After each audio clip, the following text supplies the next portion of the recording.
क्या होता है आजकल के ज़माने में आई थिंक थोड़ा ज़्यादा या थोड़ा कम टैबू हो चुका है डिवोर्स, लेकिन अभी भी ending a marriage in a country like Pakistan, बेशक आपका जो भी लिबरल या सोशो इकोनॉमिक क्लास हो, यहाँ पे काफ़ी टैबू है रिलेशनशिप्स ख़त्म होने के लिए। तो how often do you see couples that are fighting through something just for the societal pressure of staying in a relationship, या आपको लगता है कि there is always room for reconciliation? So मैं आपको अपनी प्रैक्टिस का बताऊं थोड़ा सा Shayan. Actually, alhamdulillah, about a good 70% of the marriages that come through my office recover, right? तो ये क्यों होता है मैं आपको बताऊं, दो चीज़ें हैं।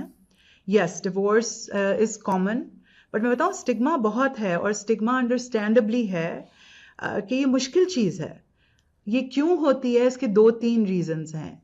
सबसे बड़ा रीज़न मैं ये कहूँगी कि सोसाइटल प्रेशर जो कि आपको दो चीज़ों के लिए इनकरेज कर रहा होता है। लॉट ऑफ टाइम सोसाइटी की वजह से आपकी लड़ाइयाँ ज़्यादा होती हैं। जब आप लड़ाई हो रही होती है, कपल्स की कॉन्फ्लिक्ट हो रही होती है, वो किससे बात करते हैं और वो लोग उनको कैसे गाइड करते हैं has a big influence on the status of the relationship, specially in our culture.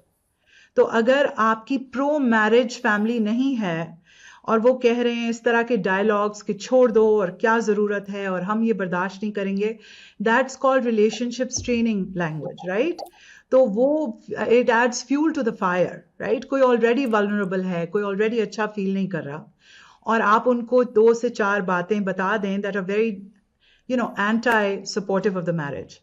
दूसरी चीज ये है कि गाइडेंस नहीं है। गाइडेंस नहीं है कि रिलेशनशिप में, हर रिलेशनशिप में, आप सक्सेसफुल रिलेशनशिप्स की बात करें, लड़ाइयाँ सबकी होती हैं because you are not twins. So आपका दिमाग बिल्कुल अलग, बट शादी के जो दो मोस्ट इंपॉर्टेंट टूल्स होते हैं जो एक कपल को सीखने हैं, how do we recover from a conflict. Repair कैसे होती है, लड़ाई तो सबकी होती है, इसको हम रिपेयर कैसे करेंगे, वो ज़्यादातर कपल्स के पास टूल्स नहीं होते।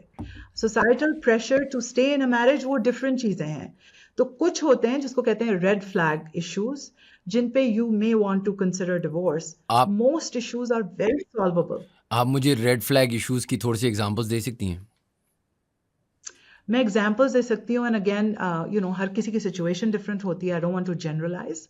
एक red flag issue of course होता है physical abuse, right? If there is continuous physical abuse तो एग्जिट की पॉसिबिलिटी होती है। मेंटल अब्यूज, राइट, दैट्स, और फिर the third one becomes what is called high strain marriage, जिसमें फटीग हो जाती है अगर एक पार्टनर की कोई सिवियर मेंटल इलनेस है, सही। तो पार्टनर फटीग हो जाती है। Another issue that makes a marriage vulnerable is कि अगर आपके घर में कोई special needs बच्चा है, if you are dealing with a special needs situation, या केयर गिविंग फटीग है, घर में किसी का ख्याल रखना है, कोई पेरेंट बीमार है, कोई an ill person, special needs child, automatically marriage vulnerable हो जाती है। सिमिलरली इमोशनल, इसको कहते हैं, मैं इसको सिंप्लीफाई करूंगी पाकिस्तान की लैंग्वेज में, जिसको कहते हैं कि emotional disrespect. So those are things that lead much, much more to a divorce.